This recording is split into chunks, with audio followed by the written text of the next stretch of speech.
السلام علیکم ویورز، میں ہوں زاہد تنوری ایڈوکیٹ۔ آپ دیکھ رہے ہیں law and the lawyer. Cheque دینا جرم کب کہلاتا ہے؟ چیک دینا جرم کس قانون کے تحت کہلاتا ہے؟ چیک دینے والا شخص اگر مجرم قرار دیا جائے تو اس کو کتنی سزا ہو سکتی ہے؟ اور جو شخص ایسا چیک دیتا ہے جو کیش نہیں ہو سکا، اس کے خلاف مدعی مقدمہ اور کون سی قانونی کارروائیاں کر سکتا ہے فوجداری مقدمہ دائر کرنے یا فائل کرنے کے ساتھ ساتھ؟ یہ ہیں وہ سارے سوالات جن کو جاننے کی کوشش کریں گے آج کی اس ویڈیو میں ہم۔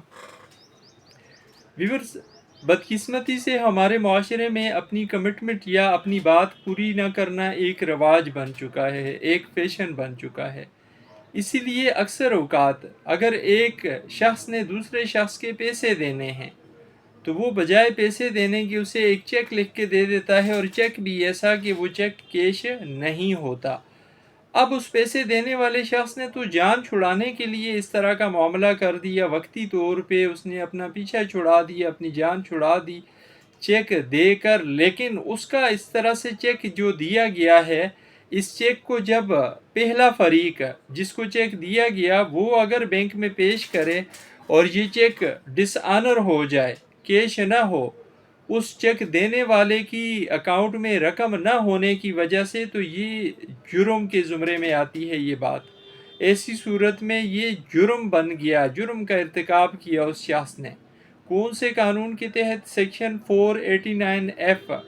پاکستان پینل کوڈ کے تحت۔ یعنی پاکستان پینل کوڈ کی سیکشن 489 ایف یہ کہتی ہے کہ اگر کوئی شخص کسی رقم کے عوض، کسی ذمہ داری کے بدلے میں کسی دوسرے شخص کو کوئی ایسا چیک دیتا ہے جو چیک دیتے وقت بھی اس چیک دینے والے کو پتا ہو کہ میرے اکاؤنٹ میں پیسے نہیں ہیں، یہ کیش نہیں ہوگا، بدنیتی سے ایسا چیک دیتا ہے، اور وہ چیک جب کسی بینک اکاؤنٹ میں پیش کیا جاتا ہے اور پیش کیے جانے پہ وہ کیش نہیں ہوتا اور ڈس آنر ہو جاتا ہے، تو ایسی صورت میں اس شخص نے جرم کا ارتکاب کیا۔ اب ایسا شخص جس نے اس طرح کا چیک دیا جو کیش نہیں ہو پایا، اور چیک دیا بدنیتی سے، اور چیک دیا قرض کے بدلے، رقم کے بدلے، ذمہ داری کے بدلے،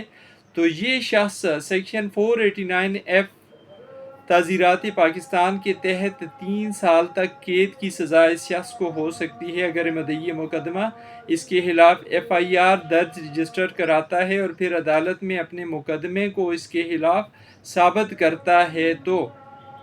اب یہ تو ہو گیا فوجداری کارروائی کے حوالے سے بات کہ اگر کسی شخص کو اس طرح کا چیک دیا جاتا ہے جو کیش نہیں ہوتا، بدنیتی سے دیا جاتا ہے، تو وہ فوجداری مقدمہ درج رجسٹر کرا کے سزا دلوا سکتا ہے۔ اب چونکہ فوجداری مقدمات میں پیسے تو نہیں ملتے، پیسوں کے لیے اگر اس شخص کو کیس کرنا ہے تو پھر اسے ضابطۂ دیوانی کے تحت سول مقدمہ دائر کرنا پڑے گا۔ ضابطۂ دیوانی کا آرڈر 37 ہے، وہ یہ کہتا ہے کہ کوئی بھی اس طرح کا چیک کا اگر معاملہ ہوگا، کسی شخص نے دوسرے شخص کو کوئی ایسا چیک دے دیا اور وہ چیک ڈس آنر ہو گیا، تو جس شخص کو چیک دیا گیا وہ شخص سمری ٹرائل، ایک چھوٹا سا مقدمہ ڈسٹرکٹ جج کی عدالت میں دائر کر کے اور پھر اپنے مقدمے کو ثابت کر کے اس شخص کے خلاف ڈگری پاس کروا سکتا ہے جس نے اس کو بوگس چیک، غلط چیک، بدنیتی کے ساتھ ایسا چیک دیا جو کیش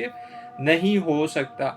دونوں صورتوں میں ایک مدعی مقدمہ فوجداری مقدمہ بھی کر سکتا ہے ایسے شخص کے خلاف جس نے بدنیتی سے چیک دیا، اور اس کے خلاف دیوانی مقدمہ بھی دائر کر سکتا ہے، اور دیوانی مقدمہ جو دائر کرے گا یہ مقدمہ بھی عام دیوانی مقدمے سے بالکل مختلف ہے۔ جو قانون نے ضابطہ دیا ہے، راستہ دیا ہے، یہ ایک سمری ٹرائل ہوگا، اس میں زیادہ لمبا لینتھی پروسیجر نہیں ہوگا۔ اگر وہ چیک دینے والا شخص پیش بھی ہو جاتا ہے اس عدالت میں جس میں یہ دیوانی مقدمہ دائر کیا گیا ہے ڈسٹرکٹ جج کی عدالت میں، تو پہلے عدالت اس سے گارنٹی لے گی، اس سے شورٹی لے گی کیس دفاع کرنے کے لیے۔ وہ شورٹی دے گا، اگر شورٹی دے جانے کے بعد مدعی مقدمہ اپنا مقدمہ ثابت کر لیتا ہے تو پھر عدالت اس کی دی گئی شورٹی کو ضبط بھی کر سکتی ہے، اس کے خلاف ڈگری بھی پاس کر سکتی ہے، اور اس سے یہ پیسے دلوا سکتی ہے اس شخص کو جس کے پیسے لینے بنتے ہیں، یعنی مدعی مقدمہ کو۔